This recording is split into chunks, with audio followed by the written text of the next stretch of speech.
Cuss words are like folding chairs. You don't even know how many I got. Be advised.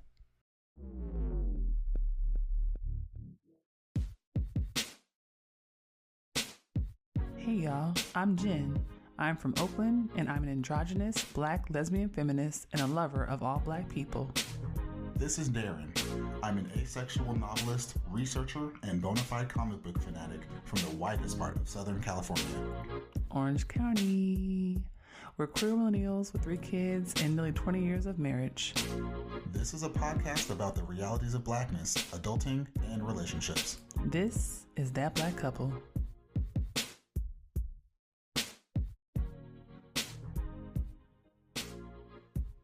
Hello. Hello. Why you sound like that? I'm excited. Hello. It's been a week. Oh, that was your excited sound? Because you sound like Eeyore. Yeah. Hello. Hello. No, it went up on it. It went up. I heard hello. No, not hello. Hello. No, it didn't do that the first time, just so you know. Hello. Nope. See how it's just drawn out? Yeah, you meant that. But the execution wasn't there. You got it now, though. Well, hello. Hello. Hi, Daren. Hi. This is episode 3 of season 5 of That Black Couple. I'm going to do something different. What you gonna do? I'm not going to tell him to get no drink. Okay, so we're in the 5th season of the podcast. Every single episode. Yes. Every single episode since day 1. Yes. You have told people what to go drink.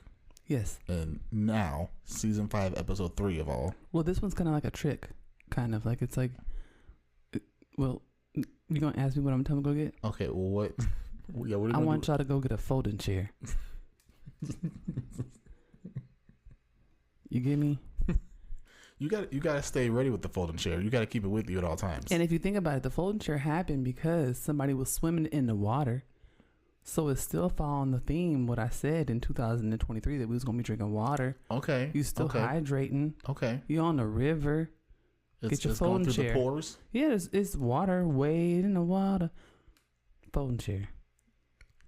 If you say so. And if you don't know what we're talking about, where you been? There's nothing to be said. There if you are don't folding know. chair earrings now on Etsy. There are folding chair purses. There are folding chair shirts.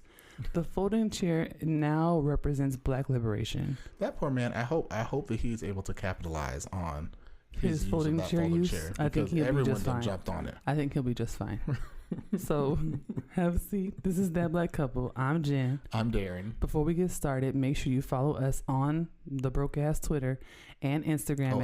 It's not Twitter no more. It's formerly Twitter. I said what I said. The broke ass Twitter and Instagram at That BLK Couple, on Facebook at That Black Couple, and look us up on the internets at www.thatblackcouple.com. And here's the thing, y'all. I work really hard to make sure that you can find us on every streaming platform. And when I say every, I mean every. I work hard too. You do work hard. I do. I'm doing it right now. Just not on that part. Not on that part, but I work hard. But I do on the streaming part because I think about it. Yeah, you be thinking about it and you be supporting me when I'm like, let's make sure we're on. I do. Apple Podcasts, Spotify, Google Podcasts, Amazon Music. What else? Stitcher. What else? It's a quiz. No. Did we say iTunes? That's Apple Podcasts, yeah. Okay. What do we say? Google Play Podcasts? SoundCloud. Oh, I didn't know. Why you asking me stuff when I'm high? Audible. Oh, God. Pandora. There you go. So you got it. Now. All them platforms, you can find us on there. So, tell your friends, send the link, whichever, thing that they like to use to listen, we're on there. So and if they use Pandora, don't be their friend no more. No, just, give them a hug, tell them you love them and care for them. I said what I said. And shepherd them into the 2000s. I said what I said. They got a BlackBerry, I'm sure. I know they got a BlackBerry. Listen to Pandora. As long as you're listening to us on it, I'm cool with it. All right. You starting? Oh, so I'm being bestowed with the honor of talking about... Yes. Okay. So starting this episode, this is about the 50th anniversary of hip-hop. We want to celebrate. Hip-hop is black. Black people made it. It's ours. We own it. No matter what y'all want to do, you can't take it away. But I just feel like Montgomery came around, yes, and just disrupted everyone. It just moved the whole news cycle out of the way. I need to interrogate the framing of disruption. I don't feel like Montgomery was a disruption. Because honestly, I was feeling real boo-boo kitty on Sunday. I was like, I'm tired of writing this book. And then Montgomery happened, and I watched that video, and I watched it again, and then I watched it from other angles, and then I saw the memes, and then I watched it again, and then I looked at some more memes, and I saw pictures of people posing in front of the whole thing as it was happening, and I laughed at that, and then I looked at the names for the guy who was swimming in the water, like Aquaman and Michael B. Phelps. You know, and I watched it again, and I watched more of the memes, and I went to sleep, and I woke up, and I watched it again, and then I saw more memes, and then I saw the Etsy stores. I have been having the time of my ass life. You forgot after all of that, then you watched the photos of the arrests. I watched all of it. Yeah, but that's an important one. I feel like that. I watched everything. I feel like that capped it off for me. I saw everything, and it just has been a great experience. My friend was in Alabama. She's from Alabama. She was in Alabama when it happened, so she got firsthand. She was like, "Hey, this is about to pop." So I saw it before it popped, and then I saw it when it popped. It was like enjoying it twice. It was like when you in California and it's New Year's Eve and you see the ball drop in New York and then you see it drop again in California. It was like that, but in like reverse. Yeah, it's like when you get to go see like a sneak preview of a movie, like before it comes out, and you're like, "Ooh, this is gonna be good," and then you see it when it's everybody, out. And you're like, "Oh yeah, I know like, it was." You're good. like, "Watch this part. Watch this part." Right. Yeah. It is still good. It was like that. It was great. It was so good. I guess you're right. I mean, framing it as a disruption. Yeah. Well, I mean, disruption. It's for Black August. Disruption, it feels negative, but I feel like it disrupted in a good way. I think Beyonce did it. I mean, listen, Beyonce moves in secret. She moves in silence. I'm trying to tell you, the blackest things have been happening in the last few years since Beyonce has released music. But here's the thing. I think Beyonce said, they have been troubling me for these visuals. Yes. I need a distraction. But she gave us visuals. Now we have bedazzled folding chairs. Yeah, we do. You know, I feel like she drops an album during Black History Month and it's like the blackest Black History Month we ever have, you know? Like she goes on tour and has the most queerest, most amazing tour in history, and we have the most amazing beat down ass on a riverboat on a river where black slaves were brought into the shores. Come on now. They beat that man out of his Crocs. They beat him through him, actually. He was in them still. How did he go from a Croc to a shin guard? Yeah, it wasn't. He wasn't out of them. Yeah, he was still in them. He was still in them. They were holding on. He went through them.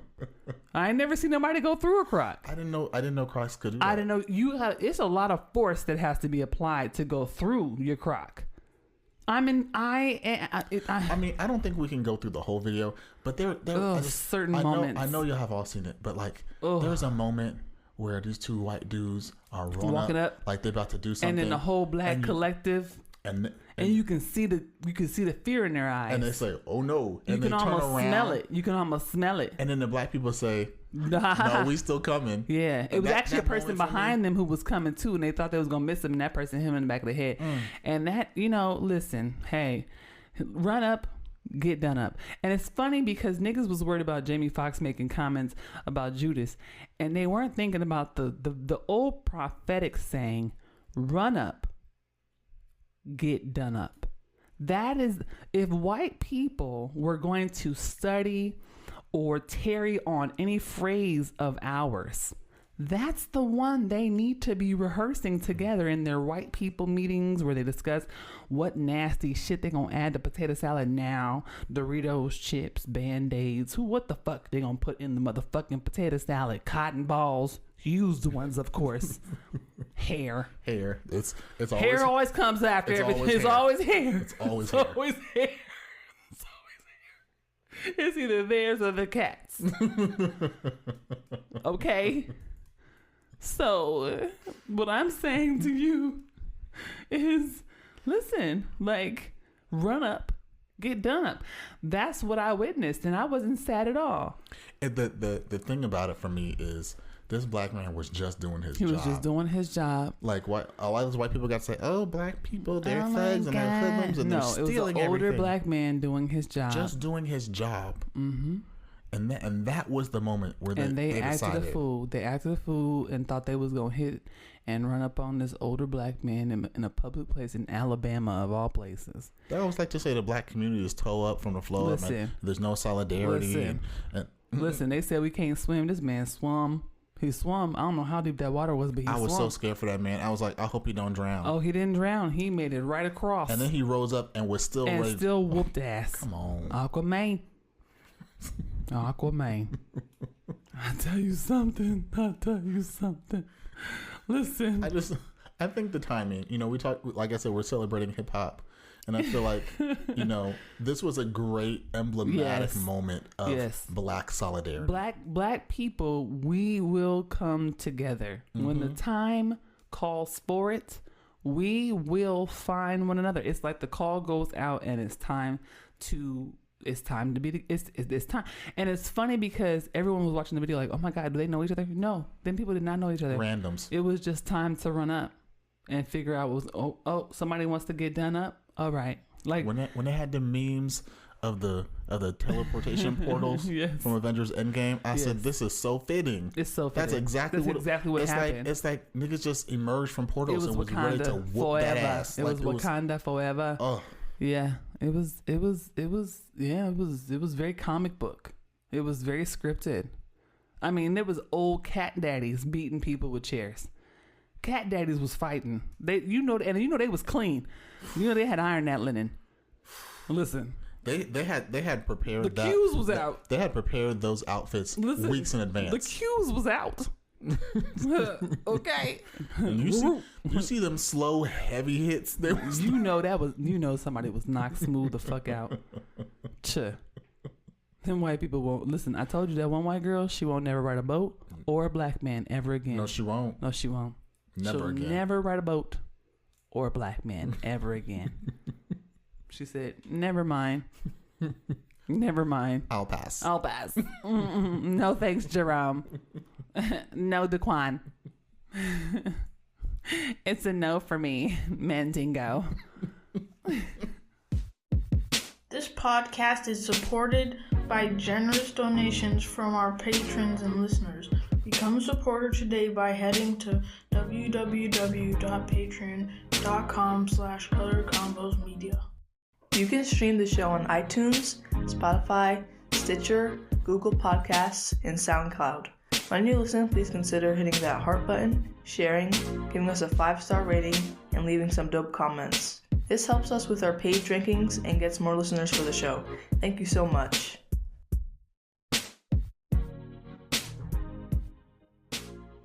We back. And we are back. Okay, we're moving on from. Well, no, we're never moving on. Oh yeah, we're never moving on from Montgomery, Alabama. We're just transitioning. I think they sent the chair to the National Museum of African American History and Culture. Did they put it behind glass? I hope so, because shit, that thing is lethal. That thing is imbued with the ancestral energies. And that's a gorgeous museum. I'm sure they're gonna have like a video playing behind it. That chair is imbued of the swing with the energy of the Black Panther. Panther. The heart-shaped flower. The heart-shaped herb. Let's talk about hip hop. Okay, I'm sorry. We're supposed to be talking about hip hop today. Sorry, it's Bruce Banner, y'all. Oh my God, it's Bruce Banner.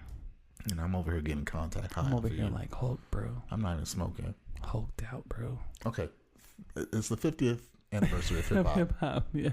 It's been 50 years. Yes, it has, dear. Why you keep announcing it? I'm trying to keep us on track. Why you looking at me like that when you say it? Why you so confrontational? I'm trying to focus. I'm trying to stay you and I and get you. I don't know how you do that. We be high while we do this. I know. I'm not even smoking. You smoking because you next to me. You. If you next to me, you smoking, bro. Clearly. I mean, hey. Well, okay, so this the life you chose. What I wanted to bring up about hip hop. Do it, yeah. This is 50 years old, right? Absolutely. This is our genre. We made this. Black people made this. Sure. It is homegrown. Yes. Because as Black people, we can create new things. We just have that ability. Because we're the best. We're brilliant. Because I would never want to be anything else. Ever. But the thing about hip hop is like I said, it started 50 years ago. Yes. So this is a very new thing. It's not like hip hop been around forever. Extremely. But hip hop is now the #1 genre of music in the world. Not in the U.S., not in Mexico. Not surprising. Not in Finland. That doesn't surprise me at all. In the whole world. Surprise me. When you think about what music is listened to the most around the world, Of course. no matter what the native language is, hip hop is #1. Of course. And I just want to say how amazing and how brilliant it is that Black people can make something, a whole new genre of music, and it become the top genre in the world. But what did it replace? Like Michael Bolton? What was it before? Well, I can tell you because I love a stat. And so I actually pulled up the numbers. Was it pop? I actually pulled up the raw streaming numbers because that's how we track, what people are listening to now is streaming. And back in July of 2022, so just over a year ago, hip hop, like I said, was #1. It also outgrew every other genre in raw numbers year over year. Okay. It's the only genre that had passed over 100 million album units within the first half of the year, and it was at 131.4 million, and it was so far above it, like it wasn't even close what the next genre was. Also, when you think about the top genres, right, you were trying to figure out what they are. #1, again, hip hop, and that accounts for about 27% of streaming. Okay. If you think about this year up until July, so in the first half of this year, about 27% of all streamed music was hip hop. Okay. #2 was rock. Oh. At 23%. That makes sense. Pop only had 12.9. That makes sense. Country only had 7.6. Because country is really boring. Right, and no one cares. How interesting. But that's in the first half of this year. So rock that's is how dominant. Yeah.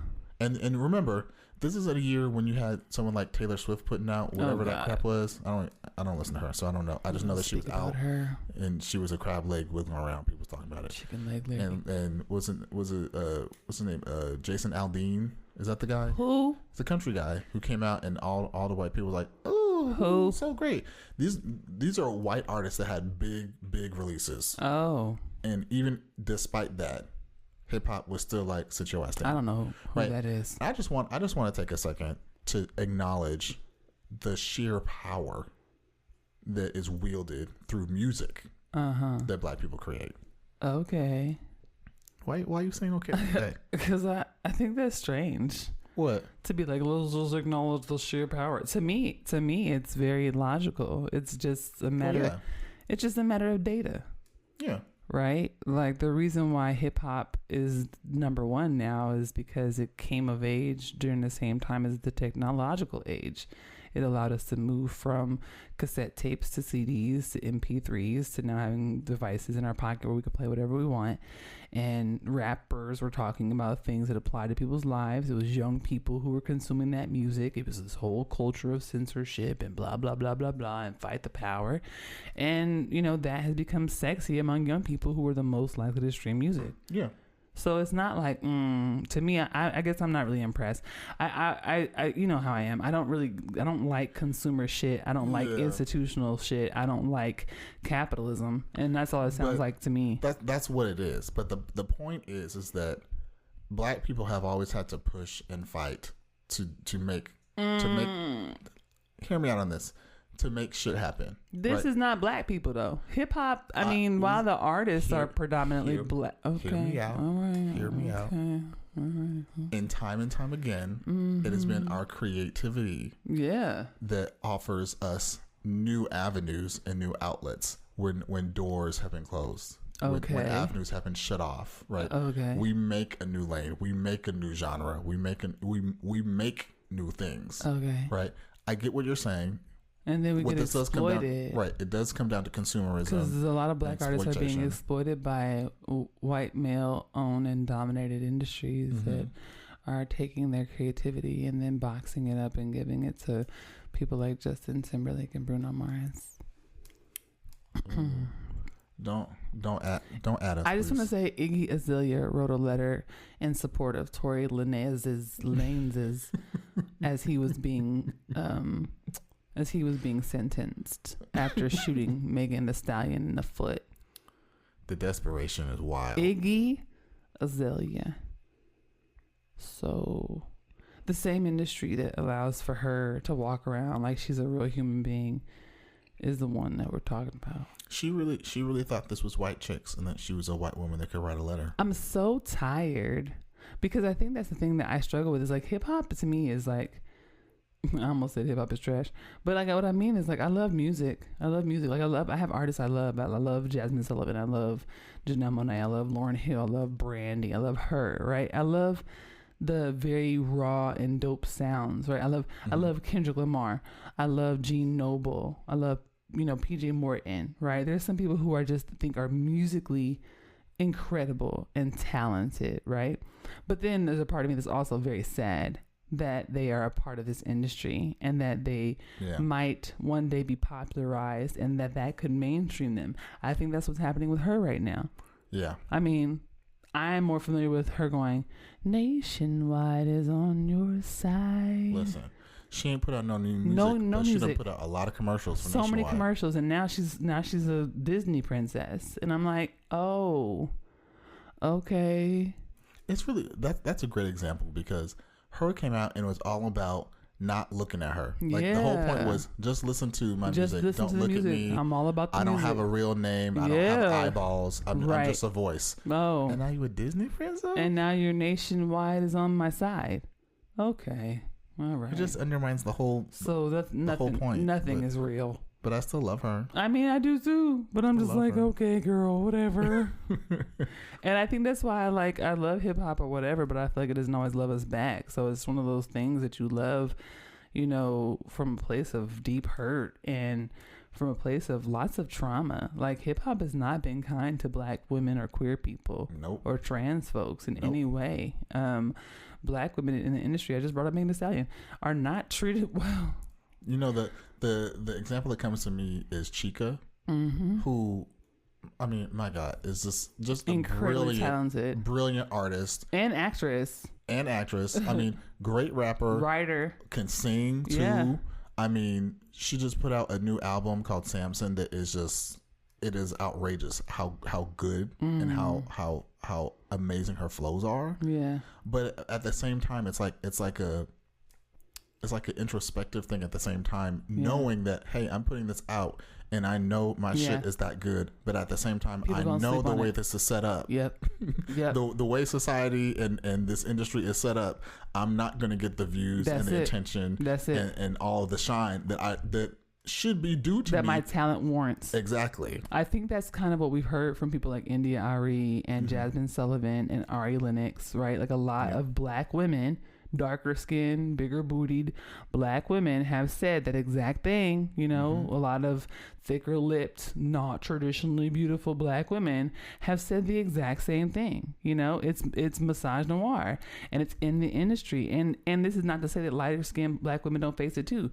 Beyonce still hasn't won Album of the Year, and that makes no fucking sense. Well, a pure rap album has never won Album of the Year. Like, what are we doing? Right? Like there's absolutely constraints no matter who you are. No matter who you are, whether you are a man, whether you're light skinned, whether you are traditionally beautiful or not, they don't care, right?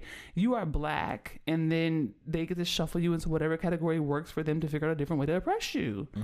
And while I'm excited, sure, that hip hop has endured and it has, morphed, and we've got all these new sounds, we've got chopped and screwed, we've got all this like mush mouth rap, yay, right? We got all this weird stuff, and I'm like, cool, that's great. And like whatever Chance the Rapper does, like Chicago video rap. Game rap, like Mario Luigi rap, whatever. So like all high-waisted of that rap, high waist, high booty. His waist is not high; it's just his booty. Okay, yeah, maybe it's high booty rap. It's just where he puts his belt. It's really high. Right, really high. Yeah, but like I think that's dope. But I also have always been so skeptical of what that means for us. I'm very skeptical. Because I'm like, well, if it also requires that we participate in this system that we know is killing us every single day. And we have artists who are like, yeah, man, they really took all that shit from me that I earned, right? Like they come out later and they tell these horror stories of what they've endured. And we know that's still happening. Why wouldn't it be? L.A. Reid is Black and does fucked up shit to Black people. I know. And we still look at him like, L.A. Reid. Like, this is wild. Because that's that's the dissonance of all of this, right? Is that you have the LA Reeds, Yeah. who, I mean, give credit where credit is due, really did contribute a lot to the culture for decades. Sure, but he also made NSYNC. But also, just also did a lot of terrible. Like, he also made a whole white boy group that he envisioned in his mind would become the new Boys to Men. He tried to make these white boys with perms and fake locks into Boys to Men. Like, that's super damaging. And he was successful to a degree. If you ever hear Boys to Men talk about that, it is heartbreaking. Like, it was one thing to experience it, but it's one thing to hear from their mouths to be like, right, hey, they just stole exactly what we were doing and put young white boys in it. And basically just... right in our faces. It's weird, you know? But at the same time, those white people were saying that they looked up to them. Right. And, like, it's wild. It's and I think that's my problem is, like, Boys to Men, like, they are so critical and quintessential to hip hop. Their sound, the way they sang, the way Wanye would do runs, like there's nobody who Wanye is like Wanye. Nobody, right? Ever. And their sound is so distinctive. So it's like, for me, when I think about these touchstones, like the Black Streets, right? You know, like certain sounds that then get just cribbed and co-opted because money, you know what I'm saying? That to me is what Bruno Mars is. Like, incredibly talented, but unoriginal as fuck. I mean, just one of the most unoriginal artists I have ever seen in my life. And that is why he can go away and come back and go away and come back, because every time he goes away and comes back, he recreates himself. He just cribs from somebody else. He just becomes something different. If you look at all of his whole discography, everything that he's done, every album is completely different because every time he comes back as a new person. He's a different person every single time. Whatever sticks is what he does. And that's what Drake does too. And that's why I don't fuck with Drake. That's why I don't like Drake. People are like, oh, what's your problem with Drake? He's an actor. He's an actor. Yeah. He's still on Degrassi. In the wheelchair. Just saying. So I'm not, whatever. I'm not a hater. I just am unimpressed. And that's the thing, right? Because it's a complicated celebration, right? Absolutely. Because we want to laud the work that Black people have done. Yes. And I'd like to say, especially Black women in hip hop who have, I mean, my God, like faced every struggle, every barrier, and still broken through and made incredible contributions to the culture. Absolutely. But as we're saying, right, it's very complicated. Like, you look at like a Little Kim, like they almost killed her. I mean, multiple times. Foxy Brown, Remy Ma. Foxy Brown. I mean, come on, like the list goes on. Yeah. Like, these people that have done amazing work are amazingly talented, right? But still, in an industry, I mean, for all of its merits, has remained largely unchanged since its inception. But what I will say is, if we do think about that generation of Black women rappers, it's some standouts though that do got their shit together. Like Queen Latifah, she went and did her own thing. Like, she went off and did her whole singing thing and acting thing, and fucking killed it. The Brat just had a baby. Like, she's living her best fucking life.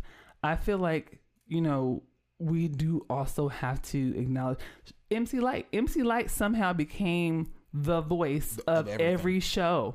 Like, she just became the announcer at everything, the host of everything. And she just does that now. And she gets to just live her life and be a celebrity and have her little family and move on. Like, I think there are some people who were able to convert into, like, actually living a nice, like, soft life. I just wish that there weren't so many who had to struggle and who were not, I wish there weren't so many who were being co-opted and exploited for their creativity. I just wish that didn't have to come with it. Yeah. You can find my mom and dad, aka That Black Couple, on the web at thatblackcouple.com. That Black Couple is owned and operated by Color Combos Media. If you would like to help fund our content, sign up at www.patreon.com/colorcombosmedia. Please consider giving us $5 or $10 per month to help us build our platform and grow our organization. You can also give one-time donations at www.paypal.me/colorcombosmedia. All donations are welcome. All right, we back. We are back. Okay, we just did a little bit of a switch up. Are you ready for this? Really? No, it's a switch up. No, I honestly, I'm enjoying this episode. I think it's the Bruce Banner. It is the Bruce Banner. It's the Bruce Banner. But I feel like this episode is just like, it's just looking back at our week. That's essentially what it is. Like, what were we experiencing this week? Yes. And we talked about Montgomery, which was a huge part. Yes. We talked about the anniversary of hip hop, yes, which is a big deal. And now we got to talk about Hoochie Daddies. Hoochie Daddies. Hoochie Daddies. Hoochie Daddy, come outside. Hoochie Daddy, all the way live. Yeah, we got to talk about it.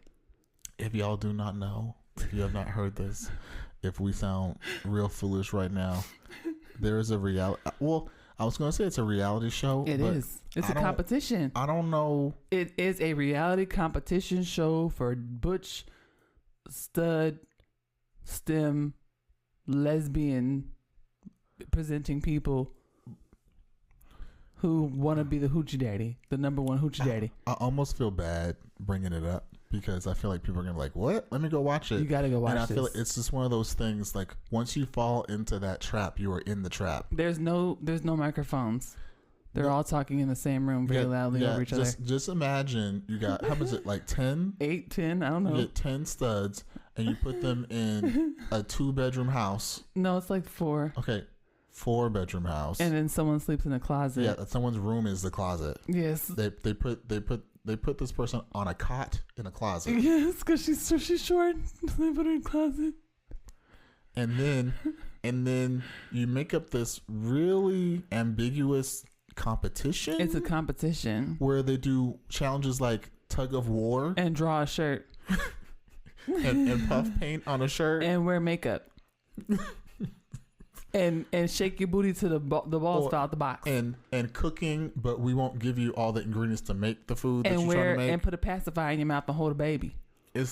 Hold the baby and do some shots. Listen, and then after you've done the competition for the day, in the sweltering heat while you're getting eaten up by ants, and they get like 1 water bottle for the whole cast. Then at night they go to the gay club. Yeah. And they sit in the VIP section. VIP. Yeah, and they perform. And they dance because half of them are Hoochie Daddy, come dancers. Outside. Hoochie Daddy, all the way live. And it's incredible. The way you described it to me was because I was like, I'm struggling with this show because reality shows have a format. Reality has been around for so long. It's like you watch the show. Yes. They have the confessionals in between to help give context to what's happening. Correct. We're from the real world generation. And it's constructed in a way to where it's a story. Yeah, right? Yeah. And I was really struggling with Hoochie Daddies because it doesn't do that. Yeah. And the way you described it was perfect because you said it's basically you're a voyeur. You're just watching. You're just in the room watching. You're just eavesdropping studs in a house. Like you'll sit there for 5 solid minutes and nothing will happen. It'll be one camera. Correct. Unedited. Correct. Dead on shot of 2 people talking on a couch about 2, 3, 4, 5 different topics. Yes. And then it'll just make a record scratch sound. Yes. And then that's the end of the episode. Yes. And you're just stuff like, oh, okay, that's correct. That's what we're doing. And you cannot think too hard about it. You're just eavesdropping. You're just a fly on the wall in a house that happens to have quite a few masculine women in it who fight about things like chicken and dance moves and baby dolls and strength, muscle size. That's what the show is. It's a hyper masculine hot box in Florida. It's great. There's nothing else like it. There's nothing else. And the host Hootie. The host name is Woody. Hootie. Hootie is my favorite and least favorite person at the same time. I feel so conflicted about her because she's not really hosting anything. She's just there.